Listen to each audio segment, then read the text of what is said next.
Welcome back. नमस्कार दोस्तों, आज हम आपके सामने लाए हैं MST 11 का जो पेपर है जून 2022 का हुआ हिंदी में स्नातकोत्तर उपाध्याय में हिंदी प्रोग्राम कोड MST का कोर्स कोड MST 11 जिसका शीर्षक है हिंदी कहानी। समय 2 घंटे, अधिकतम अंक 50। नोट जरूर पढ़ें।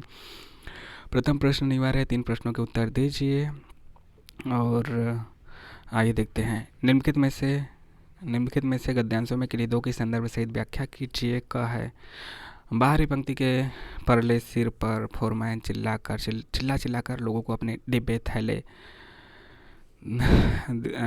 खोलकर दिखाने का आदेश दे रहा था। उसकी बारी आ गई। फोरमैन ने स्वयं डिब्बा थैला हाथों में लेकर देखा। असंतोष के कारण उसका मुंह फीका पड़ गया। सिपाही को सबकी जेबें टटोलने का उसने आदेश दिया। उसकी जेबें भी स्वयं फोरमैन ने टटोली, परंतु फोरमैन के चेहरे पर फिर निराशा छा गई। जाते जाते उसने फोरमैन की ओर देखा। फोरमैन ने आंखें भूमि की ओर झुका ली, गर्व से छाती उठाकर वह बड़े गेट की ओर चल दिया। ख है कॉलेज के दिनों में मैं कम्युनिस्ट पार्टी का कार्ड होल्डर था और त्रिपाठी ने बताया था कि वह सोशलिस्ट पार्टी का सक्रिय सदस्य था। सरकारी नौकरी में आने से पहले त्रिपाठी सोशलिस्ट पार्टी के एक अखबार का संपादक था और जनसभाओं में आग उगला करता था। कहा जाता है कि उसके बढ़ते प्रभाव को देखकर तत्कालीन मुख्यमंत्री ने उसे एक दिन का पालतू बना लिया और उसके गले में सरकारी तौक पड़ गया। अब हम दोनों सरकारी नौकर थे, दोनों के मुंह पर ताले पड़े थे, लेकिन दिल पर किसका ताला हो सकता था। बहस मुहावसे में अब भी हम अक्सर नजर आते थे और इस बात की गहरी चिंता थी कि देश की प्रगति ताकतें दिन ब दिन कमज़ोर होती जा रही हैं। ग है छोड़ो। तो मतलब यह है कि अगर उनकी संस्कृति हमारी संस्कृति है, उनकी आत्मा हमारी आत्मा और उनका संकट हमारा संकट है, जैसा कि सिद्ध है कि जरा पढ़ो अखबार, करो बातचीत अंग्रेजीदा फराटेबाज लोगों से, तो हमारे यहाँ भी हिरोशिमा पर बम गिराने वाला विमान चालक क्यों नहीं हो सकता और हमारे यहाँ भी साम्राज्यवादी युद्धवादी लोग क्यों नहीं हो सकते। मुख्तर किस्सा यह है कि हिंदुस्तान भी अमेरिका ही है। मुझे पसीना छूटने लगा, फिर भी मन यह स्वीकार करने के लिए तैयार नहीं था कि भारत अमेरिका ही है। घ और फिर दूसरों की दया पर सम्मान, अपने निजत्व को खोकर दूसरों के शतरंज का मोहरा बनकर रह जाना, वैसाखियों पर चलते हुए जीना नहीं, कभी नहीं।